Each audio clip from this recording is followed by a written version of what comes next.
बिस्मिल्लाहिर्रहमानिर्रहीम। तुमसे है पाकिस्तान में खुश आमदीद। मैं हूं साजिद हुसैन। हमेशा की तरह मजबूत मुस्तहकम पाकिस्तान पर हम बात करते हैं। मौजूदा सियासी सूरत एक तरफ तो शहर कायद जो कि मईशत का हब है और मिनी पाकिस्तान इसको कहा जाता है, और करोड़ों में आबादी है, 2.5 से 3 करोड़ तक जाके इसकी आबादी पहुंची है। और इस शहर कायद में हुकूमत पाकिस्तान पीपल्स पार्टी की तीसरा अदवार है इनका, और आम आवाम के लिए क्या क्या पैकेजेस हैं, क्या मामलात हैं। हमें याद है सुप्रीम कोर्ट के अहकामात के बाद न सिर्फ कराची, पूरे पाकिस्तान में नाजायज तजावुजात के खिलाफ ऑपरेशन हुआ। उस ऑपरेशन की जद में नस्ला टावर भी आया, कई करोड़ों का नुकसान हुआ, मैशियत का नुकसान हुआ। Association of builders and developers की इसमें क्या उन्होंने वैल्यू ऐड की। ये जो बिल्डर माफिया का हम सुनते हैं कि बगैर नक्शे के एम्यूनिटी प्लॉट्स पर बिल्डिंगें बना दी जाती हैं, लेकिन बिल्डिंग बनती 6 माह 1 साल में नहीं, 4 से 5 8 साल में बिल्डिंग बनती है। फिर उस बिल्डिंग का डिफरेंट महकमों से अप्रूवल्स होते हैं, फिर अप्रूवल्स के बाद भी वो बिल्डिंग्स गिराई जाती है। तो बिल्डर का नुकसान कम होता है, आम आवाम का ज्यादा होता है। जो आम आवाम अपनी जमा पूंजी और अपने आने वाले फ्यूचर, अपने बच्चों के लिए इन्वेस्टमेंट करते हैं और वो घर बुक करवाते हैं और फिर वो घर टूट जाते हैं। तो हुकूमतों का काम होता है, रियासतों का काम होता है आम आवाम को छत प्रोवाइड करना। तो छत कौन प्रोवाइड करेगा? सुप्रीम कोर्ट के अहकामात के बाद नस्ला टावर तो मसमार हो रहा है और हो जाएगा, लेकिन यहां के शहरी और जो इंसानी अलमिया जन्म ले रहा है उसको कौन उसका जिम्मेदार है? आप फुटेजेस में भी देख रहे हैं कि क्या मामलात हैं। आज नस्ला टावर पे जिस तरह एक बर्बरियत का आलम था कि आंसू गैस की शेलिंग की गई उन रेजिडेंट्स लोगों पर, और कुछ वहां पर आबाद के लोग भी मौजूद थे, सिविल सोसाइटी के लोग मौजूद थे, उन पर पथराव हुआ, दोनों तरफ पथराव हुआ, जिसकी जद में मैं भी वहां मौजूद था, मैं भी जख्मी हुआ। तो ये कहां किस तरफ रियासत जा रही है? अगर ये इन्वेस्टर का ये हाल रहा तो जो फॉरेन इन्वेस्टर इन्वेस्ट करता है, जिससे पाकिस्तान की मईशत का पहिया चलता है, वो कैसे चलेगा? इन तमाम मामलात पर बात करने के लिए हमें आज ज्वाइन करेंगे पाकिस्तान तहरीक इंसाफ के कराची के सदर खुर्रम शेरजमान साहब। आप मेंबर सूबाई असेंबली भी हैं। उनके साथ हमने बात की थी मोहसिन शेखानी साहब से, आप आबाद के चेयरमैन हैं, और उसके साथ साथ सदरन रीजन के साबिक सदर और FPCCI के रियल एस्टेट सेक्टर के भी आप रूए रवा हैं। आसिफ समसम साहब से भी हमने बात की थी, उनसे भी सुनवाएंगे। फयाज फलकनाज से भी हमने बात की थी। आप लोगों का वसी एक्सपीरियंस रहा है कंस्ट्रक्शन इंडस्ट्री से, और हमारी कोशिश है न सिर्फ दीगर शुबाजा से। जब बात की हमने, हमारे स्टूडियो में मौजूद हैं हमेशा की तरह सीनियर तजियाकार तसद्दुक गौरी साहब, उनसे बात करते हैं। सबसे पहले मैं तसद्दुक गौरी साहब से तो इन तमाम चीज़ों पे बात करूंगा। आप सुने कि मोहसिन शेखानी साहब ने वीने से बात करते हुए क्या कहा, क्या मामलात हैं, क्या 2 कानून हैं, कुछ मुकद्दस गाय अभी भी मौजूद हैं जिनकी बिल्डिंगें नहीं गिर रही। आप जरा सुने। हमारे पास कोई ऑप्शन नहीं था। हमारे अप्रूवल्स को अगर माना नहीं जाएगा, जो इदारों ने दी इदारों को नहीं बुलाया जाएगा, जब उसकी वैल्यू नहीं होगी तो आम आदमी की इन्वेस्टमेंट तो रिस्क पे आ जाएगी। आज आम आदमियों को बिल्डर के घर भेजा जा रहा है, तो मेरा ख्याल है कि इस वजह से हम लोगों ने शट डाउन किया कि ये कारोबार करना मुश्किल हो गया है। हुकूमतों का काम है इन चीज़ों को मैनेज करना, कमीशन बनाना, चीज़ों को फॉलो करना। अप्रूवल्स क्या बहरिया के हाई राइज के पास है? बहरिया के पास तो कोई अप्रूवल नहीं है। बहरिया बगैर अप्रूवल के बिल्डिंग बना रहा है। इलीगल कंस्ट्रक्शन जितनी भी हो रही है उस पर कोई प्रॉब्लम नहीं है, जहाँ लीगल कंस्ट्रक्शन आ रही है उसी को मसाइल है। हमारा यही कहना है कि जो भी कानून हो सबके लिए हो, एक कानून हो, और उसके बाद कोई इदारा उसमें इंटरफेयर ना करे तो काम होगा। अदरवाइज लोगों की इन्वेस्टमेंट खत्म हो जाएगी, बैंकों की इन्वेस्टमेंट भाग जाएंगे, ओवरसीज पाकिस्तानी कहाँ से पैसे डालेंगे? आप इतनी बातें करते हैं हम लोग, तो ये तो सबके पैसों को रिस्क में आप दे रहे हैं। हमारी जिम्मेदारी तो बिल्डिंग बनाना है अप्रूवल के बाद, और उसके बाद अगर कोई तोड़ दे, बिल्डिंग अप्रूवल से बनी भी हो, तो पैसे कहाँ से देगा बिल्डर? बिल्डर ने तो बिल्डिंग बनवाई है, बनाने के पैसे लिए थे, प्लॉट के पैसे लिए थे, तो वो पैसे वापस नहीं दे सकता। आपकी एसोसिएशन बिल्डर्स को तहफ़्फ़ुज़ फराहम नहीं कर रही? हम उसी लिए खड़े में, हम तहफ़्फ़ुज़ फराहम नहीं कर पाए, इसी वजह से आज हमने कारोबार बंद कर दिया। अगर हम तहफ़्फ़ुज़ फराहम नहीं कर सकेंगे तो हमें इस सीट पे बैठने का कोई इख्तियार नहीं है, हमें रिज़ाइन कर देना चाहिए। काम बंद करने से कितना माली नुकसान होगा? इसमें अरबों रुपए का नुकसान होगा, लाखों लोगों की आपकी बेरोजगार होंगे। इतने आपकी हालात वैसे ही ऐसे शहर के हैं, इस शहर में, इस मुल्क में बेरोजगारी बढ़ती जा रही है। आपने सुना किस तरह मोहसिन शेखानी ने 2 कानून की बात की। मोहसिन तसद्दुक गौरी साहब से भी इस पे हम तजिया रहे थे। आपने देखा तसद्दुक गौरी साहब, मोहसिन शेखानी ने बात की कि 2 कानून है यहाँ पे हमारे लिए। कुछ कानून हैं, कुछ जो ताकतवर शख्सियात हैं जिनका उन्होंने नाम भी लिया, उनकी बिल्डिंगें बनी हुई हैं, उनके लिए कोई कानून नहीं है। फिर अप्रूवल्स के बाद कैसे बिल्डिंगें गिर रही हैं गौरी साहब? नहीं, इस फील्ड के अंदर साजिद साहब मोहसिन शेखानी आबाद के चेयरमैन है, और इनके फादर से लेकर ये खुद भी बहुत बड़े बिल्डर हैं, ठीक है ना। तो इनसे बड़ा कौन ताकतवर है आप उसका नाम शो करें ना आप? मलिक रियाज साहब का नाम लिया सर मोहसिन शेखानी साहब ने कि अच्छा, बहरिया टाउन में तो बहुत सारी हाई राइज बिल्डिंग्स हैं। अच्छा, उनको मलिक रियाज तो नजर आ गए, ठीक है, उनको अपने जो इस शहर कराची की जो तबाही का जो जरिया बन रहा है, सेवरेज का मसला है, पानी का मसला है, इलेक्ट्रिक का मसला है, गैस का मसला है, और ये बड़े बड़े टावर्स इनके एसोसिएशन के जो चंद बिल्डर्स हैं बड़े बड़े, वो तामीर कर रहे हैं, कानूनी गैर कानूनी दोनों तौर पे। सबसे बड़ा मसला, सबसे बड़ी माफिया तो मलिक रियाज नहीं है, मैं ये समझता हूं। मलिक रियाज तो शहर के बाहर एक नया शहर आबाद कर रहे हैं, ठीक है, वो बिजली भी अपनी पैदा कर रहे हैं, पानी भी अपना पैदा कर रहे हैं, ठीक है ना, पानी भी अपने जराए से ले रहे हैं। उनके कराची बेरिया में तो भी गैस नहीं है, उसके बावजूद वो सिलेंडर से जो भी मसला है, ठीक है, मैं उनको फेवर नहीं कर रहा।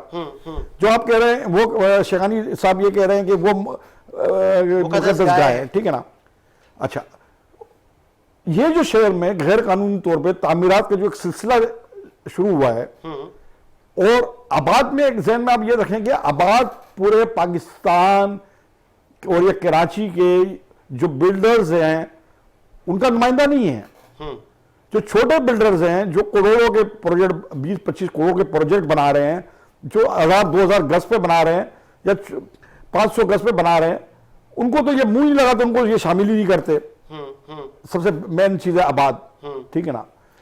अब आबाद वो इल्जाम दे रही है कि उसने ये किया, उसने तो नहीं है। आप जो इतनी बड़ी बड़ी इमारतें तामीर कर रहे हैं, आप आवाम को क्या फैसिलिटीज दे रहे हैं? और जैसा आपने कहा कि बिल्डर्स जो हैं वो 2 साल या 5 साल का प्रोजेक्ट, बड़ा प्रोजेक्ट के लिए बात करते हैं कि हम दे देंगे, वो 10 साल 15 साल लगा देते हैं। जब वो 10 लाख में या 1 लाख में बुकिंग हुई है, उसके बाद बोलते हैं 2 लाख डबल हो गई कीमत, आप भरें नहीं तो आपका कैंसिल है। और जो बेचारा जमापोशी लगाने के बावजूद उसको नहीं मिलता, वो कैंसिल के लिए जाता है, तो उसको बोलते हैं आप क्या नाम है, आप आपको जबकि तामीर हो जाएगा उसके बाद हम इतना इतना काट कितना देंगे। तो ये वाज़ेह तौर पे एक ब्लैक मेलिंग है ना। तो बात, लेकिन association of builders end developer का कहना है कि हमारे पास जो लोग रजिस्टर्ड हैं उनका जो प्रोफाइल है वो साफ सुथरा है।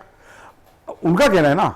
अच्छा, इस शहर में आम छोटा बिल्डर तो ये चीजें, बड़ी बड़ी चीजें तामीर नहीं कर रहा है ना, ठीक है। फिर ये लोग ही मिलके एसबी के साथ, पहले केबीसी होता है, एसबी के साथ मिलके, उनके अफसरान के साथ मिलके, जो सबसे बड़ा जिम्मेदार है उनके साथ मिलके, उनके साथ तोड़ जोड़ करके क्या वो कानून पास करा लेते। लेकिन सर वो तो खुद उन्होंने पूरा तामीराती काम रोक दिया, और वो खुद शिकवा कर रहे हैं इदारों से कि हमें अप्रूवल हमारे रोक दिए, और फिर अप्रूवल दे के बिल्डिंगें गिरा रहे हैं। आज तो वो भी एहतजाज है सरापा। असल में मफाद की बात है।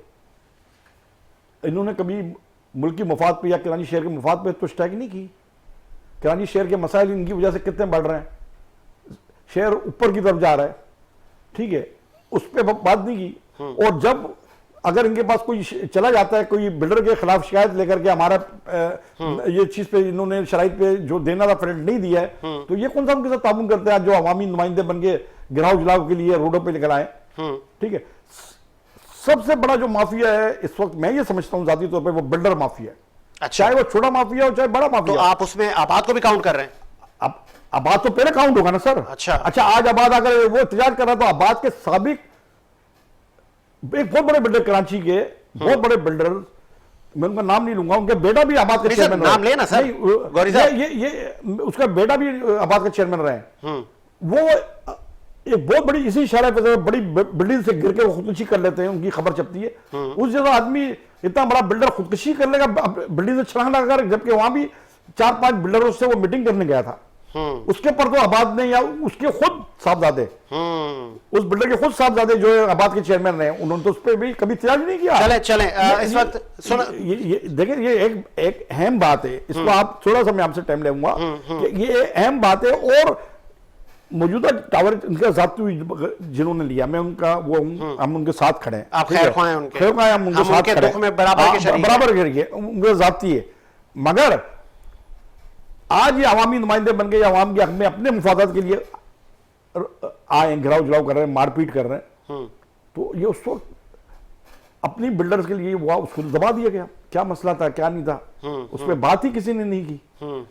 तो ऐसे वाकयात आप इस शहर कराची के अंदर, और अगर छोटा बिल्डर के साथ मसला हो जाता है, बोलता है आप मेंबर ही नहीं, आप लिख रहे हैं, आप जाए। चप्पल वालों को साथ हुआ, बहुत बड़े बिल्डर से पाकिस्तान में, कराची में बड़ा नाम रहा चप्पल का और सी ब्रिज वालों का, सी बीज वालों का भी एमए जनरल पे कैबिनेट के सामने अहकामात है वो तोड़ने के खाली हो गए, उस पर तो शोर शराबा नहीं हुआ। वो भी लोगों करोड़ों रुपए के लोगों ने अस्पताल लिए थे, क्लीनिंग के लिए थी, ऑफिस लिए थे। आज इन तमाम और इसमें तमाम में एसबीए और सिंध गवर्नमेंट इन्वॉल्व है। सूबाई वजीर से पूछा जाता है, दोस्त हमारे, कोर्ट पूछती है आपने क्या किया, जो उसके जिम्मेदार है, बोलते हैं मैं तोड़ने नहीं दूंगा, मैं इस्तीफा दे दूंगा। भाई अभी पिछले दिन सुप्रीम कोर्ट ने पूछा कि भाई इस्तीफा कब दे रहे हो, ना इस्तीफा देते ना वो करते, जैसे खुर्रम जमान ने भी यही बातें की हैं। तो इसकी जिम्मेदार पाकिस्तान पीपल्स पार्टी है और एसबी है। और एसबी में अभी एक कानून इन्होंने पास किया, जो पहले डीजी होते थे एसबी के, उसकी जगह में उनको अपग्रेड ओहदा कर दिया और वो 21 या 22 ग्रेड का सिंध गवर्नमेंट अफसर जाएगा। इसमें एसबी के अफसरान ने भी बड़ा शोर शराबा किया और वो उन सब से एसबी के लोगों से बालतर होगा और वो खुद फैसले करेगा। चलें, मैं आप इस पे ये भी आप सुन लें कि साबिक आबाद के चेयरमैन फयाज फलकनाज ने भी इस पे अपनी राय दी है। आप सुने कि फयाज फलकनाज इस पे क्या राय रखते हैं। देखिए, इस वक्त जो सूरत-ए-हाल इस वक्त कंस्ट्रक्शन इंडस्ट्री के हवाले से कराची में खासतौर जिस तरह से आप देख रहे हैं अहकामात आ रहे हैं, तो कराची की इंडस्ट्री को जो है वो मैं समझ रहा हूँ एक सोची समझी जो है साजिश के तहत ख़त्म किया जा रहा है। तो इन फर्स्ट फेज़ तो हमने कराची की तमाम जो कंस्ट्रक्शन एक्टिविटीज़ को इसको हमने बंद कर दिया है। अब आने वाले वक्त में हम हैदराबाद को भी बंद करेंगे और पूरे पाकिस्तान में जहां आबाद के नुमाइंदे मेंबर्स हमारे जो काम कर रहे हैं वहाँ पे तमाम जगहों पे जो पूरे पाकिस्तान में ये एक्टिविटीज़ जो है वो बंद हो जाएंगी। इसमें देखिए, नुकसान का अंदाज़ा तो इस वक्त फौरी तौर पे नहीं लगाया जा सकता, लेकिन ये नुकसान लाजमी तौर पे जब कंस्ट्रक्शन इंडस्ट्री आप रोकेंगे तो उसके साथ साथ तमाम वो एलाइड इंडस्ट्रीज़ जो है वो भी रोकेगी। उसके साथ साथ वो लेबर तबका, वो जो प्रोफेशनल्स हमारे जो तबके, वो उनकी तमाम भी जो है वो काम भी जो है वो जॉबलेस होंगे। तो ये अरबों खरबों रुपए के ये नुकसानात होंगे हम समझते हैं, और साथ साथ में अनएम्प्लॉयमेंट भी होगी लाखों की तादाद में लोगों की। देखिए, हमें बाहर इस चीज़ की यकीन दहानी करवाई गई खासतौर पर गवर्नमेंट ऑफ सिंध की तरफ से कि हम अप्रूवल का प्रोसीजर बेहतर कर देंगे, लेकिन अब देख रहे हैं पिछले 6 महीने में और पूरे साल में अगर हम देखते हैं तो किसी किस्म की कोई ऐसी खातिरख्वाह जो है वो पेशरफ नहीं हुई है। अप्रूवल्स आप देखते हैं पिछले 2 साल से कोई बाकायदा अप्रूवल का जो प्रोसीजर है बिल्डिंग्स का वो बिल्कुल डेड हुआ है, रुका हुआ है, किसी किस्म का काम अप्रूवल नहीं दी जा रही।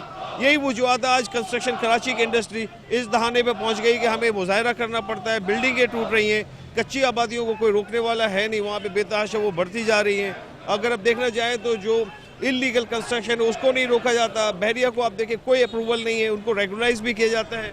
आपने सुना कि साबिक आबाद के चेयरमैन फयाज फलकनाज भी काफ़ी गमज़दा दिखाई दिए और उन्होंने कहा कि हम नस्ला टावर के मकीनों के साथ हैं, शाना बशाना उनके साथ खड़े हैं। एक ब्रेक का मुझे कहा जा रहा है, एक ब्रेक लेते हैं, ब्रेक के बाद हाजिर होते हैं।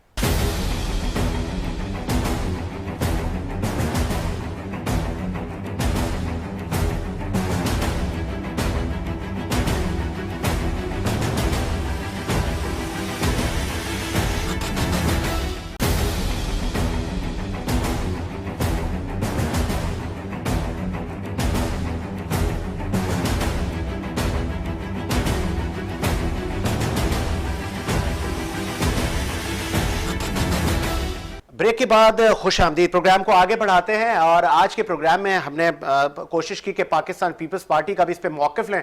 बहुत सारे रवाबित हमने करने की कोशिश की। पाकिस्तान पीपल्स पार्टी सिंध हुकूमत का मौक़िफ़ तो ना आया, अलबत्ता खुर्रम शेर जमान साहब हमारे साथ लाइन पर मौजूद हैं। उनसे पूछ लेते हैं कि वफाक इस पे नस्ला टावर के मकीनों की और इस तमाम मामलात में वो अपनी कैसे वैल्यूएट करेंगे।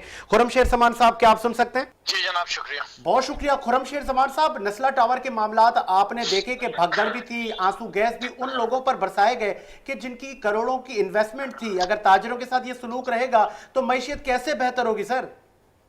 जनाब, आज पीपल्स पार्टी की सिंध हुकूमत ने तो वो काम किए कि जो मिसाल होती है ना कि जिस थाली में खाया उसी में थूका। ये आबाद के जितने भी मेंबर्स वहां बैठे थे, जिनके ऊपर आज लाठीचार्ज किए, जिनको डंडे मारे, जिनके ऊपर शेलिंग किए, जिन पे वाटर कैनन चलाए, ये वो सारे लोग हैं जो पिछले 15-20 साल से इनकी हुकूमत को पाल रहे हैं लोग। क्योंकि हर बिल्डिंग जो कराची के अंदर बनती है उन पे 4-4, 5-5 करोड़ रुपए रिश्वत जाती है। कोई बिल्डिंग कम से कम बगैर 5 करोड़ की रिश्वत के कभी भी उसकी एनओसी नहीं मिलती है, ना उसका कंप्लीशन मिलता, हमेशा पैसे दिए जाते हैं। देखिए, पुरअमन एहतजाज करना हर एक का हक है, आपका भी है, मेरा भी है। हाँ, कोई तोड़फाड़ करे तो समझ में आती है कि आप उसको रोके, लेकिन ये रवैया बहुत नामुनासिब है। आप उन रिहायशियों के ऊपर लाठीचार्ज कर रहे हैं जो बेचारे अपना घर बार जो सब कुछ उनके पास से जा रहा है। मैं तो कहता हूँ अगर मसमार करना है तो उस वक्त के लोकल गवर्नमेंट मिनिस्टरों को मसमार करें, सिंध बिल्डिंग कंट्रोल अथॉरिटी के जितने डायरेक्टर्स हैं, जो उनका डीजी था जो उस वक्त कनाडा में बैठा हुआ है, उसको मस्मार करे ना। इन गरीबों का क्या जाए, इनका क्या कसूर है? ना इनको पैसा दिया ना कुछ दिया, इन्होंने तो हर किस्म की फीस पे की हुई है। और बिल्डर का भी क्या कसूर? बिल्डर को तो आपने एनओसीज दी है ना, बिल्डर से आपने माल लिया है। देखें, बिल्डिंग का प्लॉट लीगल हो या इलीगल हो, हर बिल्डर ने माल देना ही देना है जब तक वो सिस्टम से गुजरेगा नहीं। सिंध हुकूमत के जो है ना, उसको कभी भी किसी किस्म की परमिशन नहीं दे सकती। ये निजाम सूबे सिंध में चलता है। अच्छा Khurram, sorry for interrupt sir, उनको पेमेंट कौन दिलवाएगा?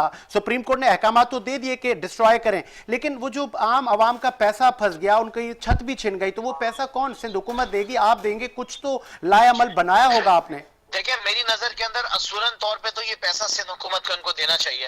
मैंने तो मशवरा दिया था कि बिलावल हाउस के इर्द गिर्द जो बिलावल जरदारी के कोई 200 से 250 घर है, उनको घर दे देना। क्यों नहीं देते हैं? क्या मसला है? दे दे उनको घर। आप तो अरबपति है। अच्छा, आपका दिल नहीं है तो हम देते हैं। हमारे सिंध असेंबली के सामने जो एक नई बिल्डिंग बनी है, जो 5 स्टार रेजिडेंस बनी है एमपीएस के लिए, वहां पे 28 घर जो है पाकिस्तान तहरीक इंसाफ अपने देती है। आप वो 28 घर दे दें नस्ला टावर के रेजिडेंट्स को, बाकी आप अपना हिस्सा डाल दें।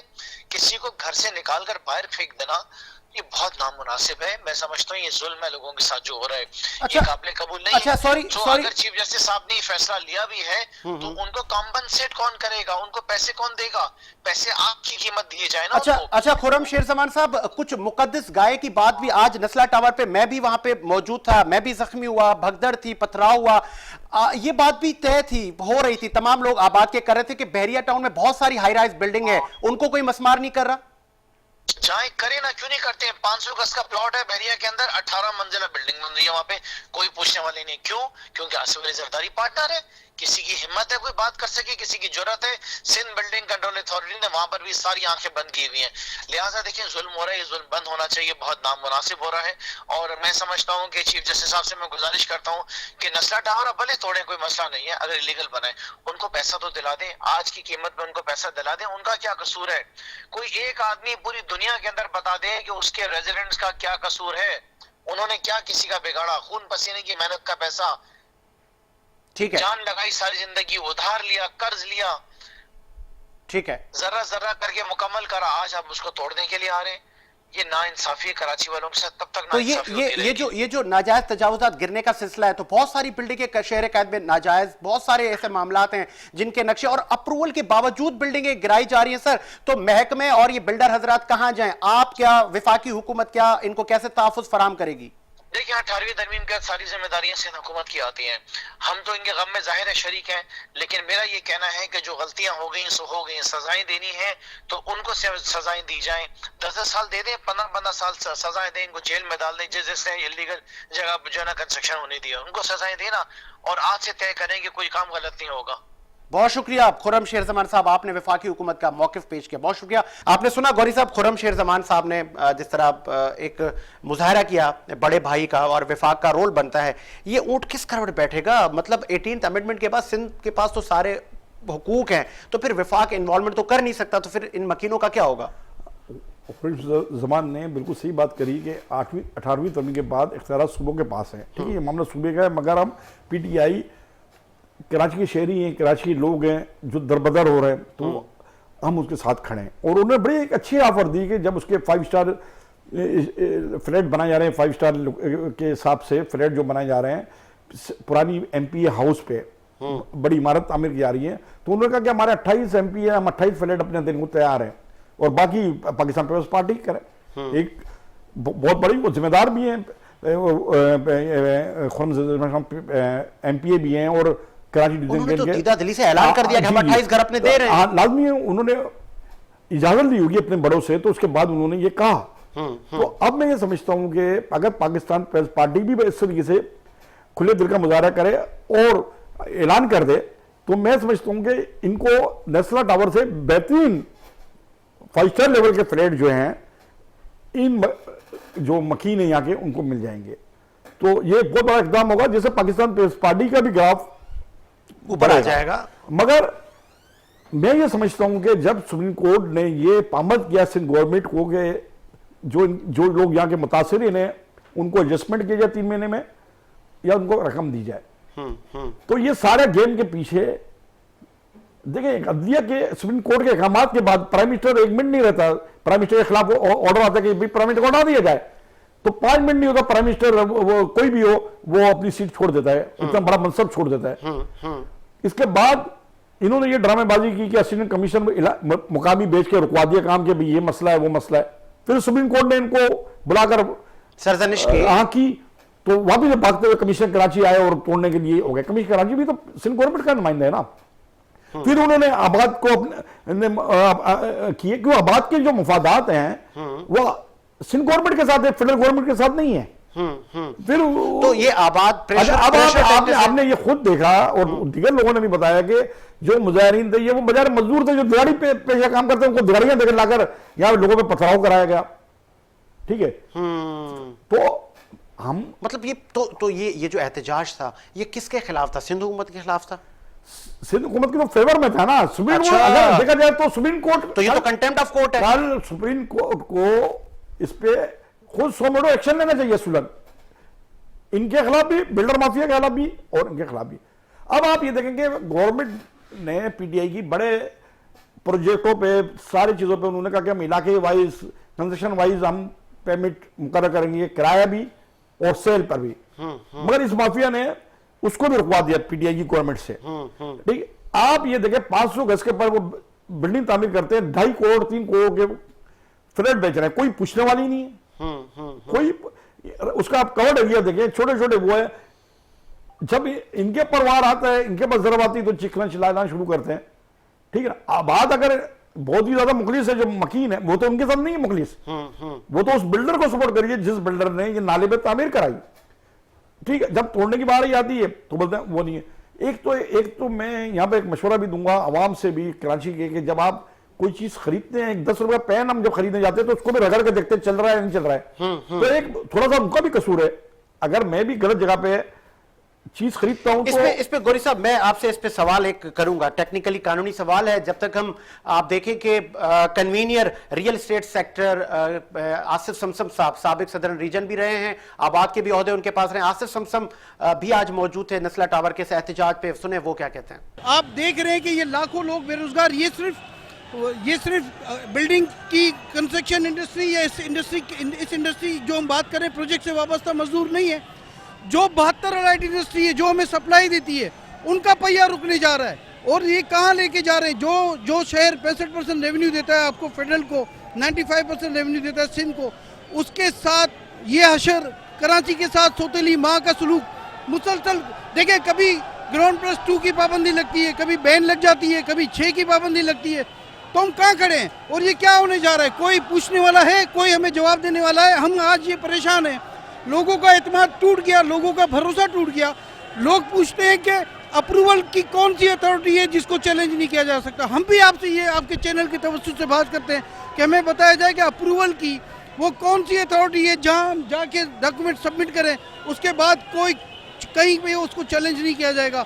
लेकिन अगर इसी तरह यही रवैया रहा तो मैं समझता हूँ आज ये जो आप देख रहे हैं, मैं खुद भी परेशान हूँ इतने लोगों को यहाँ जो ये देख रहे हैं सारे मजमे को, तो मैं समझता हूँ कि ये आगे ये बहुत आगे तक जाएगा। क्योंकि अभी तो ये कराची की बात है, सिंध की बात करेंगे तो हैदराबाद सकर कैटेगोरिकली इसको आप एक पर्सन बताएं, कोई इदारा एक कसूरवार है, आबाद कसूरवार है, कसूरवार कौन है अगर आपकी नज़र में? एक एसपीसी यही कसूरवार है? देखें, आबाद हो या और कोई ताजिर, हम नुमाइंदगी कराची चैम्बर की भी सेक्टर में करते हैं, एफपीसीसीआई की भी करता हूँ, मैं हेड हूँ। तो आप खुद सोचें कि रोज़गार देने वाला मुजरिम कैसे बन सकता है? जो आपके शहर को, जो आपको लोगों को रोज़गार दे रहा है, उसको आप हिट करेंगे तो वो छोड़ देंगे ना। देखें, इन्वेस्टमेंट की चिड़िया जो होती है बड़ी डरपोक होती है। आप अगर उसको इतना थ्रेट करेंगे तो मैं नहीं समझता कि वो जो है रेजिस्ट करेगी। इससे ज़्यादा एक ताजिर क्या कर सकते हैं? हम जो इंडस्ट्री के लोग हैं, एक हमारी लिमिट है, उस लिमिट के आगे तो मैं नहीं समझ। हाई राइज बिल्डिंग है, नया नाज़िमाबाद, बहरिया, बहुत जगहों पर है, क्या सबके पास अप्रूवल है? देखिए, मैं तो हमेशा ये बात करता हूँ कि कंस्ट्रक्शन एक्टिविटी कहीं भी होती है उसको सपोर्ट करना चाहिए। और अगर लोग कहते हैं कि बहरिया में बगैर अप्रूवल के यहाँ पे काम होता है, तो मैं कहता हूँ फिर ये कानून इस कराची के दूसरे पार्ट में भी लगा देना, या फिर एक ही कानून होना चाहिए पूरे शहर के लिए, चाहे वो फिर डीएचए हो, चाहे वो बहरिया हो, चाहे नाज़िमाबाद हो, चाहे वो हमारा सिटी एरिया हो। और इन मकीनों को रिकवरी करवाना क्या आबाद का काम नहीं है? आबाद तहफ़्फ़ुज़ फराम नहीं करता बिल्डर हजरात को? देखिए, आबाद के लिए तो मैं ये कह दूं कि आबाद ने तो अपनी इफर्ट, अपनी ताकत से बढ़ के इसमें किरदार अदा किया। उनका कोई पर्सनल इंटरेस्ट तो नहीं है, आबाद की कोई ज़ाती बिल्डिंग तो नहीं है। आबाद ने तो कोशिश की कि लॉ पे अमल हो। आपने सुना आसिफ समसम साहब का मौकिफ। आप बात कर रहे थे कि अवाम किस तरह एतमाद करे, लेकिन आपके इल्म में यह भी होगा गौरी साहब कि कौन से इदारे पे किस फाइल पर एतमाद करे। SBC अप्रूव अगर बिल्डिंग है वो भी गिर जाती है। सबसे बड़ा जिम्मेदार तो SB है, सबसे बड़ा खत्म बात।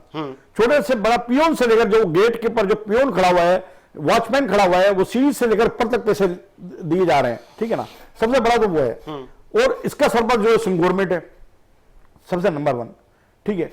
और दूसरी बात यह है कि जहां पर बिल्डिंगों की तामीर नहीं है, जहां पे कमर्शियल नहीं बन सकते, जहां पर रेजिडेंशियल के ऊपर आपका बनाया जा रहा है, वो सारे गैर कानूनी है।